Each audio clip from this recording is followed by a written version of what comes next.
معاشرہ ذی الحج میں داخل ہو چکے ہیں۔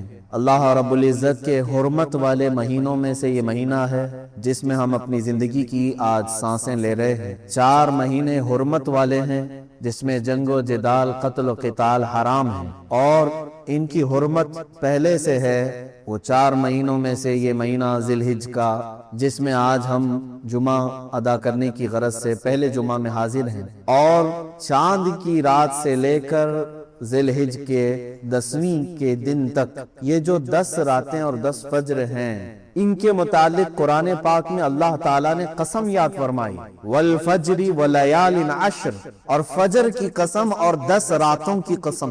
ظاہر سی بات ہے قسم کسی عظمت والی چیز کی ہی اٹھائی جاتی، اور یہ 10 راتیں ذی الحج کی ایسی مقدس ہیں، اتنی عظمت والی ہیں کہ رب ذوالجلال اس کی قسم فرما رہا ہے، ولیال عشر، اور 10 راتوں کی قسم۔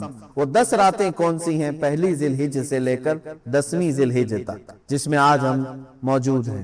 عزیزان گرامی وقار، ان دنوں میں ہمارے اوپر کئی چیزیں، کئی احکامات واجب بھی ہوتے ہیں۔ مثال کے طور پر سال میں 1 مرتبہ مالک نصاب کے لیے زکوٰۃ دینا فرض ہے۔ اسی طرح سے ان قربانی کے دنوں میں، وہ قربانی کے دن صرف 3 ہیں، ایام نحر ان کو کہا جاتا ہے، 10، 11 اور 12 ذی الحج کی۔ تو یہ ذی الحجہ کی 10، 11 اور 12 کے اندر اگر کوئی مالک نصاب ہو گیا تو اس پر بھی قربانی واجب ہو جاتی ہے۔ اب یہاں سے قربانی کے معاملات ہیں، قربانی کے احکام ہیں۔ مجھے یہ بتانا آج ضروری ہے کہ قربانی کا تصور اور قربانی کا مفہوم کیا ہے اسلام۔ آج اس قربانی کو ہمارے ہندوستان میں کچھ الگ نظر سے بھی دیکھا جانے لگا ہے۔ بات در حقیقت قربانی کی نہیں ہے بلکہ تمہاری عبادات کی ہے۔ یہ تو بہانہ ہے کہ قربانی ہے۔ آج جو حالات ہمیں سننے کو مل رہے ہیں کہ مسلمان لاکھوں جانوروں کو ذبح کرتے ہیں، اس چیز پر پابندی ہونی چاہیے کہ جیوت لائف والے کسی بھی ایک مخلوق کو نہ ذبح کریں، کاٹنے نہ دیں۔ عزیزان گرامی وقار، یہ قربانی کا تصور صرف اسلام میں نہیں، آدم علیہ السلام سے چل رہا۔ انسان اول کی ابتدا جہاں سے ہے، انہی دنوں سے قربانی کا تصور ہے۔ قرآن پاک میں موجود ہے، 6 پارے میں رب تعالیٰ نے فرمایا، وَاتْلُ عَلَيْهِمْ نَبَأَ بَنِي آدَمَ بِالْحَقِّ اِذْ قَرَّبَا قُرْبَانًا فَتُقُبِّلَ مِنْ أَحَدِهِمَا وَلَمْ يُتَقَبَّلْ مِنَ الْآخَرِ۔ جب آدم علیہ السلام کے دونوں بیٹوں کے درمیان جھگڑا ہو گیا، حابیل اور قابیل کے درمیان، نکاح کے مسئلے کو لے کر، دونوں ایک خاتون سے، ایک ہی عورت سے شادی کرنا چاہتے تھے، تو ان کے متعلق حکم یہ آیا کہ دونوں لوگ اپنی قربانی کریں، اور جس کی قربانی قبول ہو جائے وہ نکاح کر لے اس سے، وہ حق پر ہے۔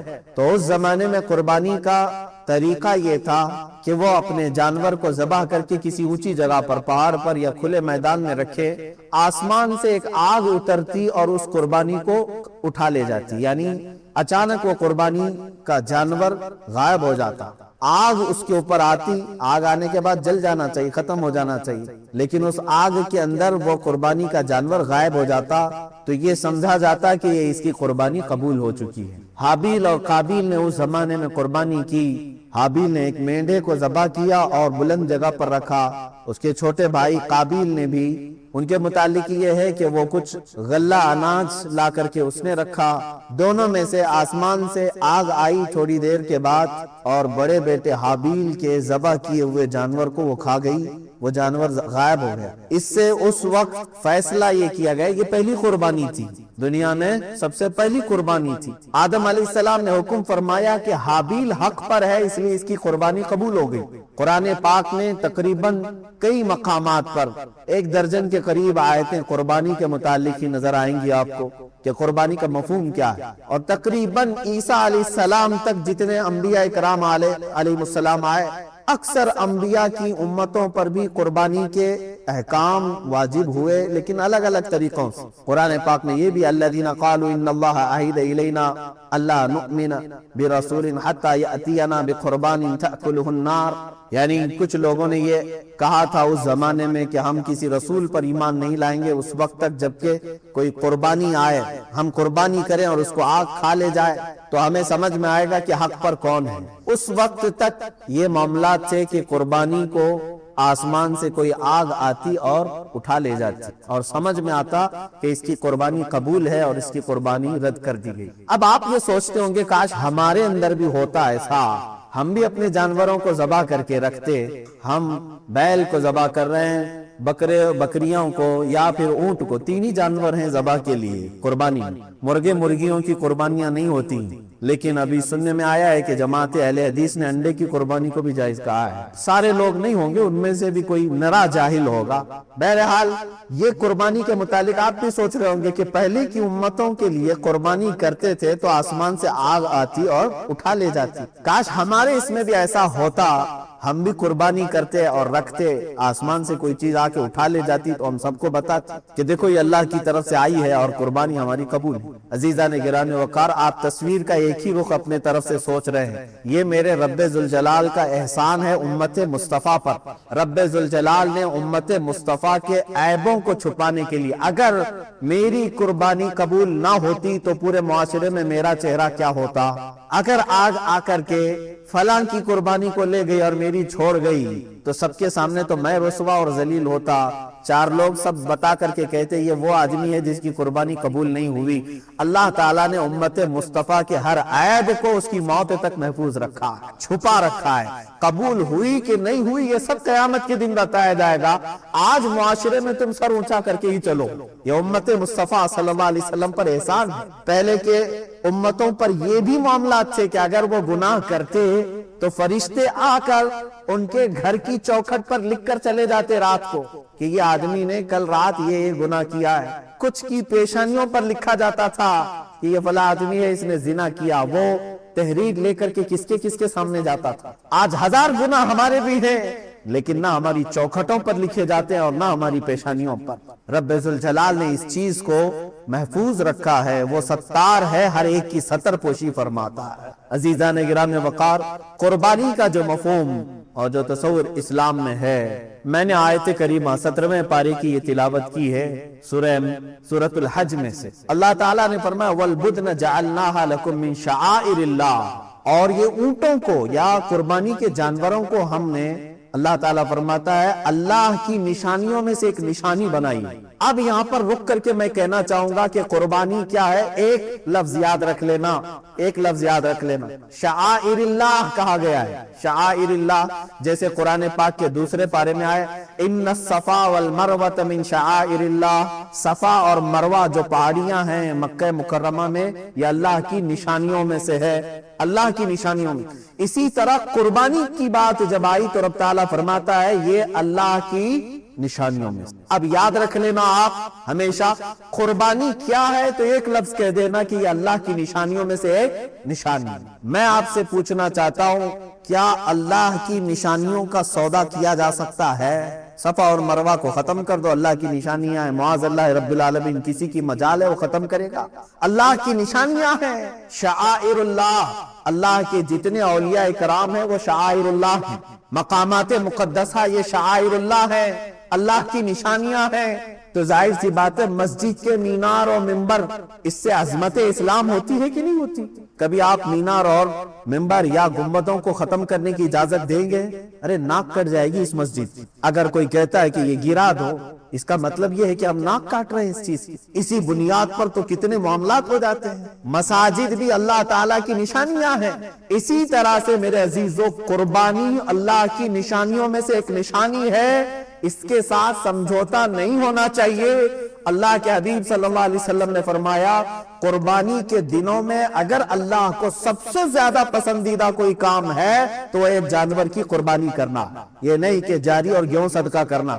صدقہ کرو، سال بھر کرو، منع کس نے کیا؟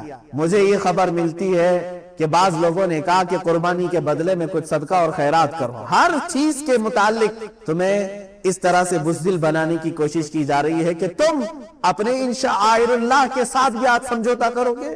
اللہ کی نشانیوں میں سے ایک نشانی ہے، اگر جانور کو ذبح کرنا ظلم ہوتا تو رحمت للعالمین کبھی اپنے ہاتھ سے کسی کو ذبح نہیں کرتے۔